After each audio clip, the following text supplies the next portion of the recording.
Hello दोस्तों, आप सभी का एक बार फिर से हार्दिक स्वागत है आपके अपने इस यूट्यूब चैनल पे। दोस्तों आज हम फिर बात करने वाले हैं सिंचन गोल्डन की पॉइंट्स के बारे में। 50 गोल्डन की पॉइंट्स हम डिस्कस कर चुके हैं और आज जो रिमेनिंग 50 गोल्डन की पॉइंट्स है वो आज हम डिस्कस करने वाले हैं। तो फ्रेंड्स आज हमारे सिंचन गोल्डन की पॉइंट्स के जो 100 गोल्डन की पॉइंट्स वो कंप्लीट हो जाएंगे। इसके बाद हम क्या पढ़ेंगे वो मैं आपको लास्ट में बताऊंगा और गुड न्यूज़ भी आपको लास्ट में देने वाला हूँ। तो फ्रेंड्स मेरे साथ आप अंत तक बने रहिएगा। चलिए स्टार्ट करते हैं हमारे सिंचन गोल्डन की पॉइंट्स का 51 नंबर गोल्डन की पॉइंट। यहाँ पे 51 नंबर गोल्डन की पॉइंट है, cold chain is a system of preserving vaccine. जो कोल्ड चेन सिस्टम वो एकमात्र ऐसा सिस्टम है जिससे वैक्सीन को प्रिजर्व किया जा सकता है। यानी कि अगर आपको वैक्सीन को ट्रांसपोर्ट करनी है एक देश से दूसरे देश के अंदर, तो आप किससे ट्रांसपोर्ट कर सकते हो? कोल्ड चेन से। जो कोल्ड चेन सिस्टम है वही एकमात्र तरीका है कि एक जो भी वैक्सीन्स होती है उनको एक देश से दूसरे देश तक आप ट्रांसपोर्ट कर सकते हो। तो यानी कि जो कोल्ड चेन सिस्टम है वो वैक्सीन को प्रिजर्व करने के लिए बनाया गया सिस्टम है। नेक्स्ट की पॉइंट देखिए, the constant presence of a particular disease in a geographical area is called endemic. देखिए इज कॉल्ड एंडेमिक, देखिए ये दो डेफिनेशन है वो बहुत ही इंपॉर्टेंट है। यहाँ से भी सीएचओ में क्वेश्चंस पूछे जाते हैं। वैकेंसीज आ जाएगी और आपको टेंशन लेने की जरूरत नहीं है। एमपी सीएचओ की जो कैंसिल हो चुकी है तो कैंसिल होने दो, लेकिन वैकेंसीज और आ जाएगी, आप अपनी तैयारी करते रहिए बस। एंडेमिक की यहाँ पे डेफिनेशन लिखी हुई है, अगर कोई भी डिजीज कंडीशन, एक पर्टिकुलर डिजीज कंडीशन है जो कंस्टेंटली प्रेजेंट है कहाँ पे, एक पर्टिकुलर जियोग्राफिक एरिया के अंदर, तो उसे हम क्या कहेंगे? उसे हम कहेंगे एंडेमिक। ध्यान रखना यहाँ से अलग अलग क्वेश्चंस बनते हैं। अभी 3-4 आपको यहाँ पे डेफिनेशंस मिलेगी, बहुत ही अच्छी अच्छी डेफिनेशंस है। यहाँ पे सबसे पहले तो आपको यही याद रखना है एंडेमिक क्या है। तो आपको बता देना है एंडेमिक है कोई भी पर्टिकुलर डिजीज कंडीशन जो कंस्टेंटली प्रेजेंट एक पर्टिकुलर जियोग्राफिकल एरिया के अंदर, वो कंडीशन कहलाती है एंडेमिक। नेक्स्ट है पैंडेमिक, और अभी चल भी रहा है पैंडेमिक, जैसे कोरोना। यहाँ पे देखिए spread of diseases among larger populations is called as pandemic. अभी चल रहा है कोरोना जो करोड़ों लोगों को स्प्रेड आउट हो चुका है, यानी कि करोड़ों लोगों को अफेक्ट कर चुका है, यानी कि ये पैंडेमिक है। कौन है? कोरोना। कोरोना एक कंट्री से यानी एक देश से दूसरे देश तक ट्रांसमिट हो चुका है, तो ये क्या है? पैंडेमिक है। यहाँ पे देखिए spread of disease among larger population, यानी कोई भी डिजीज कंडीशन अगर लार्जर पॉपुलेशन में स्प्रेड आउट होती है तो वो डिजीज कंडीशन कहलाती है पैंडेमिक। क्या कहलाती है? पैंडेमिक। कोरोना का मैंने एग्जाम्पल आपको दे दिया है जो अभी चल ही रहा है। नेक्स्ट देखिए, epidemic refers to a widespread occurrence of an infectious disease in a community at the particular time। देखिए फ्रेंड्स यहाँ पे दो डेफिनेशन है, एक है एंडेमिक और एक है एपिडेमिक। एपिडेमिक का मतलब है कोई भी डिजीज कंडीशन है, कोई भी इन्फेक्शियस डिजीज कंडीशन जो वाइड स्प्रेड हो रही है, कहाँ पे? कम्युनिटी के अंदर। कम्युनिटी के अंदर अगर कोई भी डिजीज कंडीशन वाइड स्प्रेड हो रही है, वो भी कब? एक पर्टिकुलर टाइम पीरियड के बीच में। एक पर्टिकुलर टाइम पीरियड के अंदर अगर कोई भी infectious disease condition wide spread हो रही है कम्युनिटी के अंदर, तो वो टर्म कहलाती है एपिडेमिक। आप उसे क्या कहेंगे? एपिडेमिक। एंडेमिक के अंदर क्या है? कंस्टेंटली प्रेजेंट है कोई भी पर्टिकुलर डिजीज जियोग्राफिक एरिया के अंदर। तो आपको याद रखना है फ्रेंड्स, एंडेमिक और एपिडेमिक। एंडेमिक और एपिडेमिक में डिफरेंस आपको पता होना चाहिए। साथ ही पेंडेमिक मैंने बता ही दिया है। और नेक्स्ट देखिए एक और आ रहा है, इस episodic. Episodic refers to occasional. जो एपिसोडिक है उसको किससे रेफर करते हैं? ऑकेजनल। ऑकेजनल का मतलब होता है कभी ना कभी। क्या होता है? कभी ना कभी। यानी कि आप बोल सकते हैं जो स्पोडिक एपिसोडिक, जो एपिसोडिक डिजीज कंडीशन है, एपिसोडिक जो टर्म है इसका मतलब होता है कभी ना कभी डिजीज कंडीशन होती रहती है। यानी कि रेगुलरली कोई भी डिजीज कंडीशन प्रेजेंट नहीं रहेगी, चाहे वो एक पर्टिकुलर जियोग्राफिक एरिया के अंदर हो, चाहे वो एक पर्टिकुलर कम्युनिटी के अंदर हो। लेकिन जो डिजीज कंडीशन होगी वो एक बार हो गई तो मान लीजिए उसके अंदर बिटवीन गैप आप मान सकते हो 6 महीने का गैप आ गया, फिर से वो डिजीज कंडीशन कम्युनिटी के अंदर आ गई। और जैसे मान लो फिर से वो 12 महीने का गैप आ गया और फिर से वो डिजीज कंडीशन कम्युनिटी के अंदर आ गई। यानी कि ये कभी कभी होने वाली डिजीज कंडीशन होती है जिसे हम कहते हैं एपिसोडिक। एपिसोड्स आप देखते होंगे, episode, episode first, episode second, next episode में मिलेंगे, ऐसे आपने देखा भी होगा और पढ़ा भी होगा। तो ये जो एपिसोडिक होती है वो क्या होती है? ओकेजनली होती है, कभी कभी होने वाली डिजीज कंडीशन होती है। नेक्स्ट की पॉइंट देखिए, Mala N and Mala D both are oral contraceptive pills, OCP, oral contraceptive pills. Both have some same combination of hormone. जो माला एन और माला डी है वो क्या है, ओरल कॉन्ट्रासेप्टिव पिल्स है, जिनके अंदर क्या होता है, दोनों के अंदर सेम कॉम्बिनेशन होता है किसका, हॉर्मोन्स का। हॉर्मोन से ही बनती है कॉन्ट्रासेप्टिव पिल्स। ऐसा तो है नहीं कोई इसमें जो केमिकल साल्ट अलग से मिलाया जाता है, इसमें हॉर्मोन्स होते हैं। और आपको पता होगा जो प्रोजेस्टेरोन एंड एस्ट्रोजन है, जो प्रोजेस्टेरोन एंड एस्ट्रोजन है, दोनों हॉर्मोन्स जो है वो प्रेगनेंसी को रेगुलेट करते हैं, मेंस्ट्रुअल साइकिल को रेगुलेट करते हैं, मतलब हर एक एक्टिविटी को, जो डिलीवरी लेबर जो भी प्रोसेस होती है उसके दौरान जो हार्मोन रेस्पॉन्सिबल होते हैं प्रोजेस्टेरोन एंड एस्ट्रोजन। तो उन्हीं हार्मोन का यहाँ पे कॉम्बिनेशन होता है, उन्हीं दोनों हार्मोन्स के यहाँ पे कॉम्बिनेशन होता है किसके अंदर, माला एंड माला डी के अंदर। दोनों क्या है, ओरल कॉन्ट्रासेप्टिव पिल्स है। नेक्स्ट देखिए, Mala N is distributed free of cost by government but Mala D is sold under consumer market. देखिए जो माला एन है वो तो गवर्नमेंट के द्वारा फ्री ऑफ कॉस्ट डिस्ट्रीब्यूट की जाती है, फ्री ऑफ कॉस्ट प्रोवाइड की जाती है, लेकिन जो माला डी आती है वो कंज्यूमर को मार्केट से खरीदनी होती है। जो माला डी होती है वो मार्केट से आपको खरीदनी होती है, लेकिन जो माला एन है वो गवर्नमेंट के द्वारा फ्री ऑफ कॉस्ट डिस्ट्रीब्यूट की जाती है। नेक्स्ट की पॉइंट देखिए, बहुत ही अच्छी की पॉइंट है यहाँ पे। देखिए oral contraceptive pills contain total 28 pills in which 21 is hormonal pill and 7 is iron tablet. देखिए जो ओरल कॉन्ट्रासेप्टिव पिल्स आती है उसके अंदर टोटल कितनी टैबलेट आती है, 28 टैबलेट होती है, 28 पिल्स होती है, जिनके अंदर 21 पिल्स होती है हार्मोनल। कौन सी होती है, हार्मोनल पिल्स होती है 21।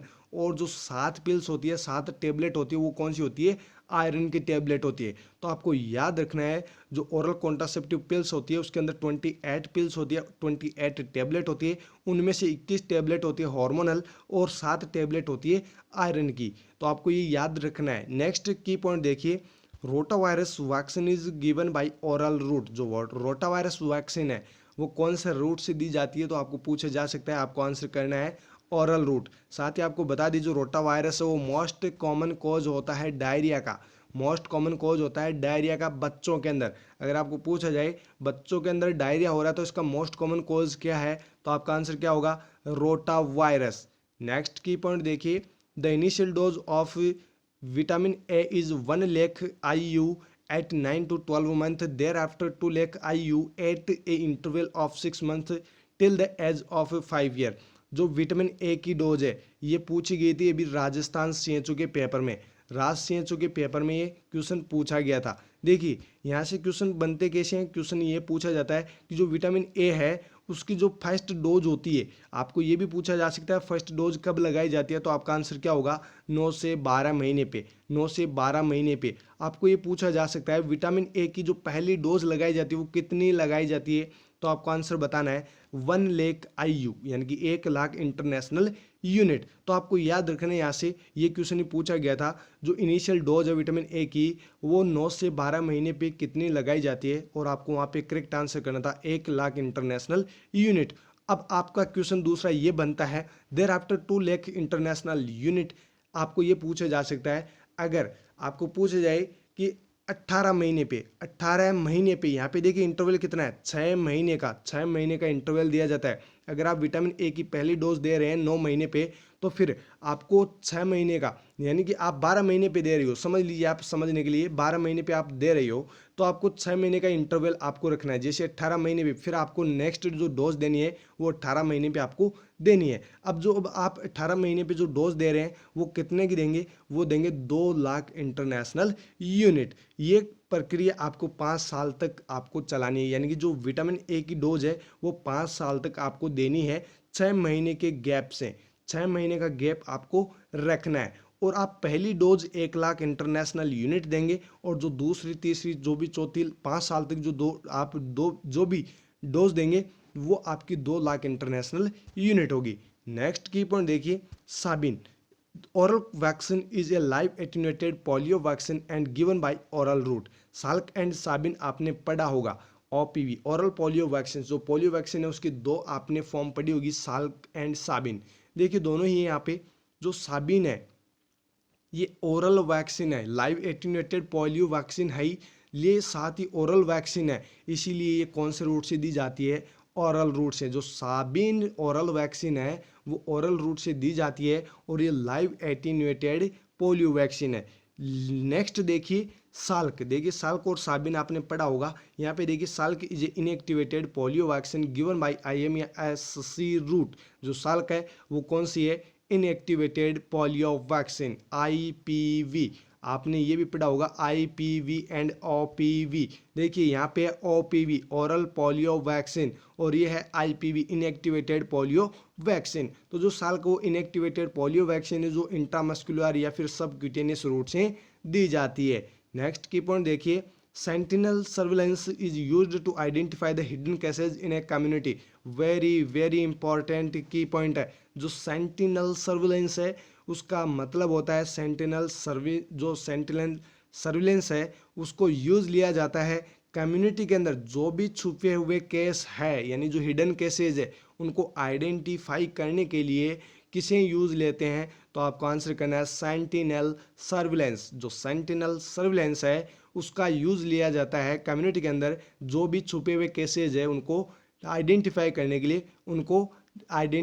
लिए, डायग्नोस करने के लिए। नेक्स्ट की पॉइंट देखिए, chloroquine is a drug of choice for falciparum malaria. जो पाल्सीफेरम मलेरिया है, मलेरिया की आपने 4 फॉर्म अलग अलग पढ़ी होंगी, वो भी आपको मैं आगे बताऊंगा, लेकिन आपको अभी यहाँ पे ये याद रखना है आपको सिर्फ जो क्लोरोक्विन है वो किसकी ड्रग ऑफ चॉइस है, तो आपको आंसर करना है पाल्सीफेरम मलेरिया की। नेक्स्ट देखिए, tetracycline is a drug of choice for cholera. जो कॉलेरा है उसकी ड्रग ऑफ चॉइस कौन सी है, टेट्रासाइक्लिन।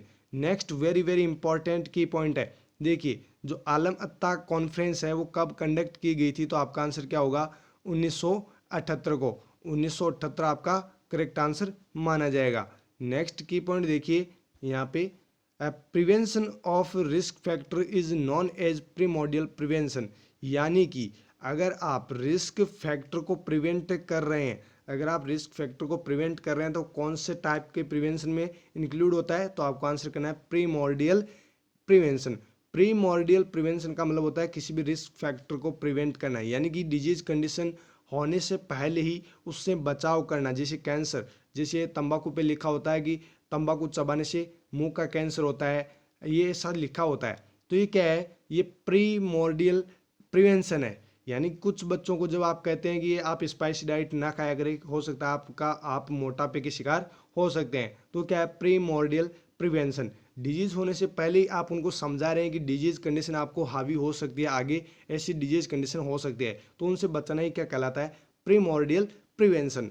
नेक्स्ट की पॉइंट देखिए, और 3 से 4 बार मैं आपको बता भी चुका हूँ, जो डेफिशिएंसी ऑफ थायमिन है यानी विटामिन B1 है, उसकी वजह से क्या कॉज हो सकता है, Wernicke's encephalopathy. Wernicke's encephalopathy vitamin B1 या थायमिन की डेफिशिएंसी से होने वाली डिजीज कंडीशन है। नेक्स्ट की पॉइंट देखिए, नेक्स्ट की पॉइंट है, limit for registration of birth is 21 days.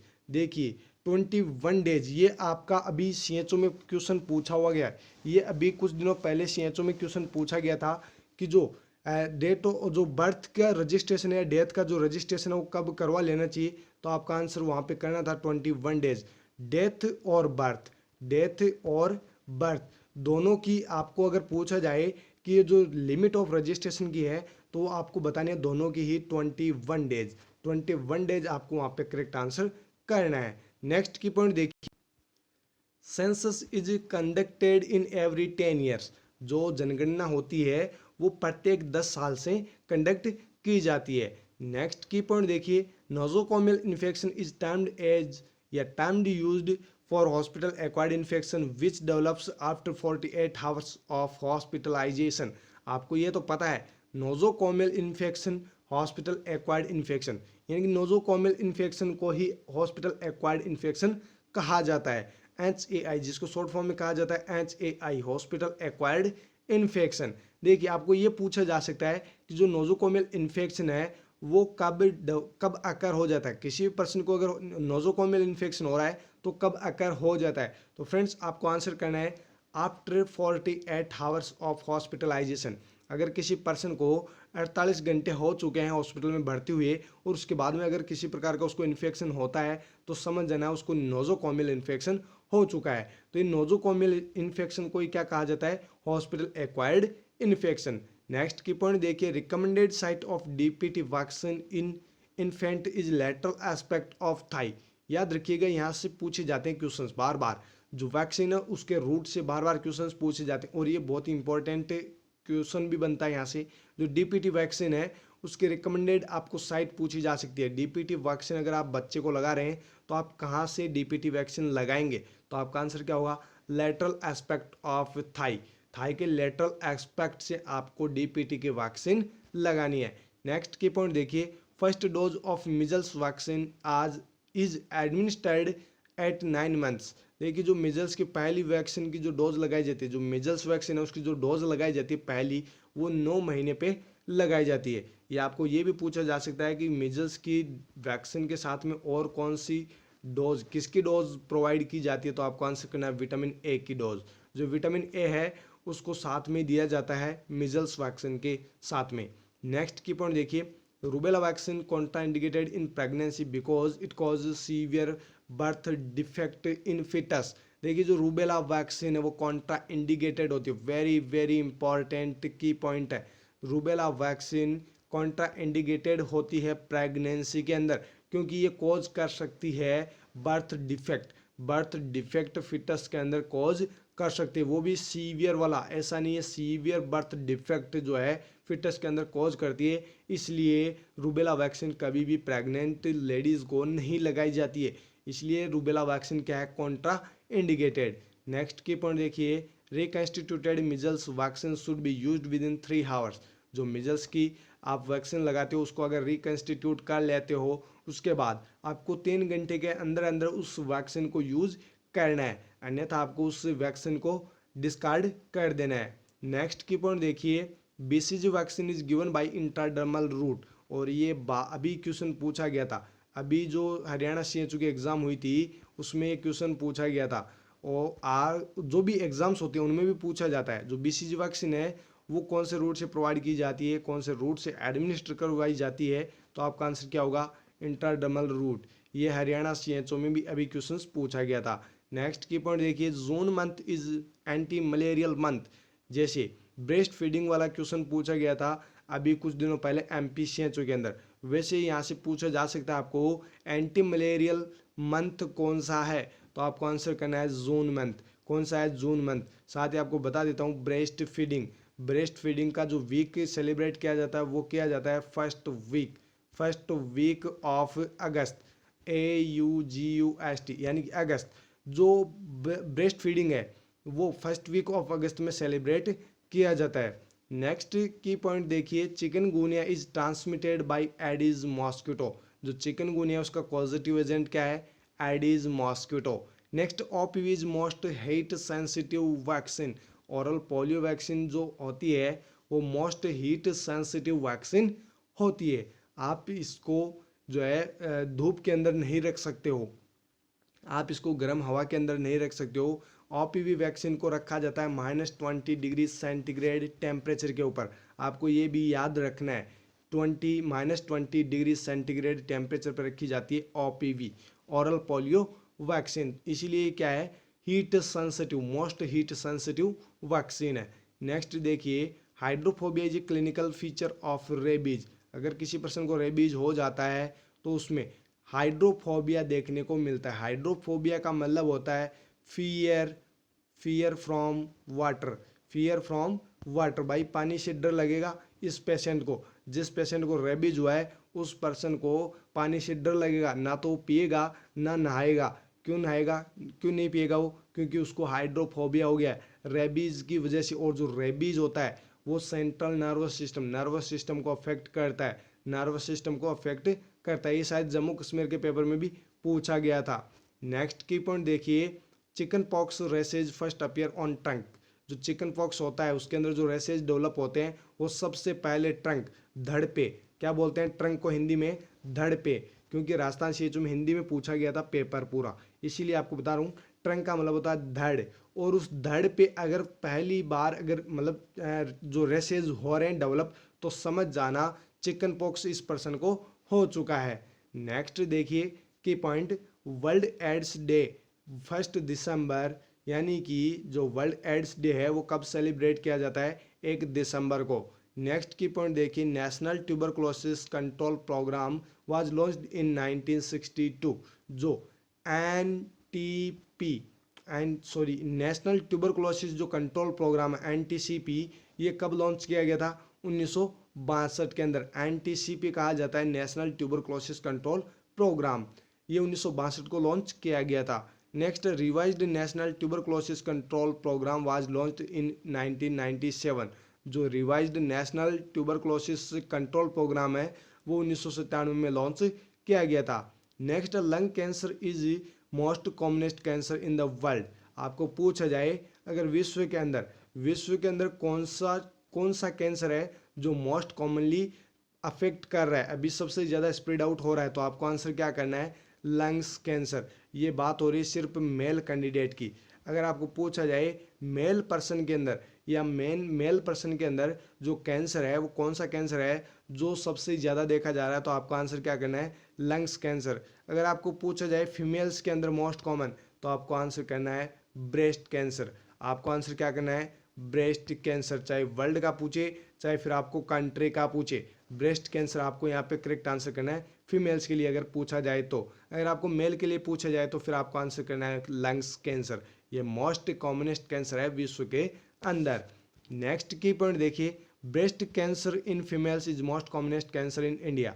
देखिए फिर से आ चुका है, मैंने बता भी दिया है, जो ब्रेस्ट कैंसर है वो इंडिया के अंदर हो चाहे फिर वर्ल्ड के अंदर हो, कहीं पर भी पूछे आपको ब्रेस्ट कैंसर ही करेक्ट आंसर करना है।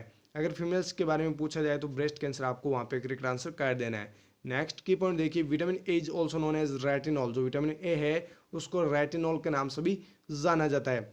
नेक्स्ट की पॉइंट देखिए, 1 gram of fat contain 9 kilo calorie. देखिए जो 1 ग्राम फैट होता है वो कितनी एनर्जी प्रोवाइड करता है, 9 किलो कैलोरी। नेक्स्ट है 1 ग्राम कार्बोहाइड्रेट 4 किलो कैलोरी। देखिए 1 ग्राम जो कार्बोहाइड्रेट होता है वो 4 किलो कैलोरी जो एनर्जी प्रोवाइड करवाता है। साथ ही आपको बता दें 1 ग्राम प्रोटीन वो भी कितनी एनर्जी प्रोवाइड करवाता है, 4 kcal, यानी कि 4 kilo calorie. Next key point देखिए, 100 ml of human milk provide 70 kcal। अगर आपको पूछा जाए जो ह्यूमन मिल्क है कितना, 100 ml अगर ह्यूमन मिल्क है तो वो कितनी एनर्जी प्रोवाइड करेगा, तो आपका आंसर क्या होगा, 70 kilo calorie. Next key point देखिए, आशा वर्क्स एट विलेज लेवल। जो आशा होती है एक्रीडेटेड सोशल हेल्थ एक्टिविस्ट जो होते हैं वो कहाँ पे वर्क करते हैं, विलेज लेवल के ऊपर। नेक्स्ट है 1 आंगनवाड़ी यूनिट कवर्स 1000 पॉपुलेशन। और ये भी जम्मू कश्मीर सीएचओ पेपर में भी पूछा हुआ क्वेश्चन है। जम्मू कश्मीर सीएचओ का जो पेपर हुआ था उसमें पूछा गया था, एक जो आंगनवाड़ी वर्कर होती है, एक आंगनवाड़ी जो यूनिट होती है या जो आशा होती है वो कितनी पॉपुलेशन को कवर करती है, तो आपका आंसर क्या था वहाँ पे, 1000 पॉपुलेशन। नेक्स्ट की पॉइंट देखिए, population covered by PSC. PSC कितनी पॉपुलेशन को कवर करता है, तो आपका आंसर क्या है, 30,000 इन प्लेन एरिया एंड 20,000 इन हिली ट्राइबल एरिया। यानी कि 20,000 से 30,000 आप बोल सकते हो, 20,000 से 30,000 आप बोल सकते हो, जिसमें आपको ये ज़रूर याद रखना है प्लेन एरिया है तो 30,000 पॉपुलेशन, और अगर हिली ट्राइबल एरिया है तो 20,000 की पॉपुलेशन पे पीएससी एस्टेब्लिश किए जाते हैं। या जो पीएससी होते हैं वो इतनी पॉपुलेशन को कवर करते हैं। नेक्स्ट की पॉइंट देखिए, sub centre is at population of 5,000 to 6,000। Sub centre यानी कि सब सेंटर को आप बोल सकते हो 3,000 से 5,000। यहाँ पे शायद टाइपिंग मिस्टेक हुई है, यहाँ पे आप करेक्शन कर लेना, यहाँ पे 5,000 से 6,000 नहीं होगा। सब सेंटर कवर करता है 3,000 से 5,000। 3,000 से 5,000 आपको यहाँ पे करेक्ट आंसर करना है। यहाँ पे मिस प्रिंट हुआ है इसलिए आप करेक्शन कर लेना, 3,000 से 5,000 आपको यहाँ पे करेक्ट आंसर करके आना है। सब सेंटर की पूछी जाए या फिर हेल्थ एंड वेलनेस सेंटर की पूछी जाए तो आपको करेक्ट आंसर क्या करना है, 3,000 से 5,000। नेक्स्ट की पॉइंट देखिए, coitus interruptus and breast feeding is natural method of contraception. आपको नेचुरल मेथड ऑफ कॉन्ट्रासेप्शन पूछे तो आपके आंसर क्या होंगे, ब्रेस्ट फीडिंग। अगर ब्रेस्ट फीडिंग कोई भी फीमेल कर रही है तो वो क्या है कि नेचुरल कॉन्ट्रासेप्शन है। एक होता है कोइटस इंटरप्टस और जो नेचुरल जो ब्रेस्ट फीडिंग है वो दोनों ही क्या है, नेचुरल मेथड है कॉन्ट्रासेप्शन के। नेक्स्ट की पॉइंट देखिए, eligible couple age is 15 to 45 years. अगर कपल्स की एज पूछे, आपको कपल्स की एज पूछे तो आपको आंसर करना है 15 साल से लेकर 45 साल तक की जो एज होती है वो क्या होती है, एक एलिजिबल कपल एज मानी जाती है। नेक्स्ट की पॉइंट देखिए, copper T 380 is most effective copper T and needs to replace once in 10 year.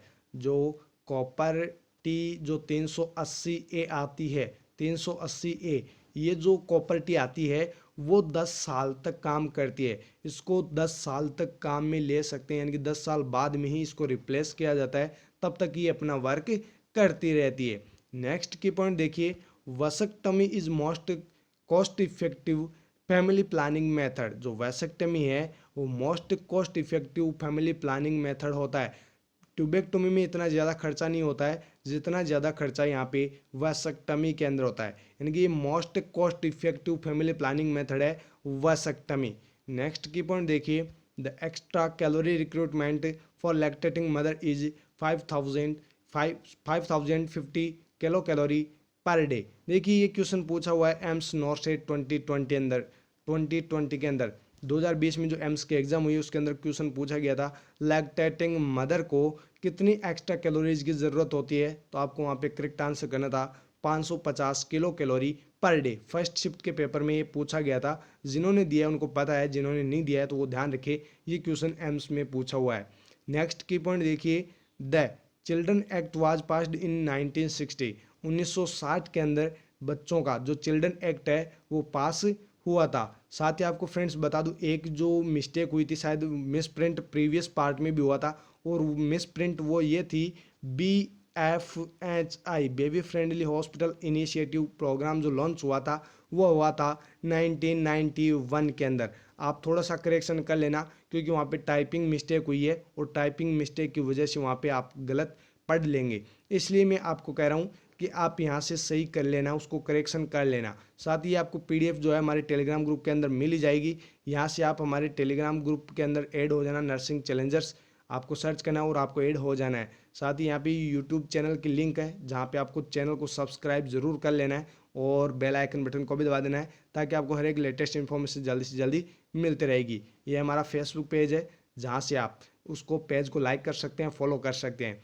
Friends आपको बता दें, ये जो हमारे 100 गोल्डन की पॉइंट्स वो कंप्लीट हो चुके हैं और उसके बाद हम जो डिस्कस करेंगे वो करेंगे एम्स के पेपर्स। जो भी एम्स के पेपर्स, जितने भी एम्स के पेपर्स, वो सारे के सारे पेपर्स जो है हम अब डिस्कस करने वाले हैं। तो फ्रेंड्स आप कंप्लीट पेपर्स को देखना ना भूलें।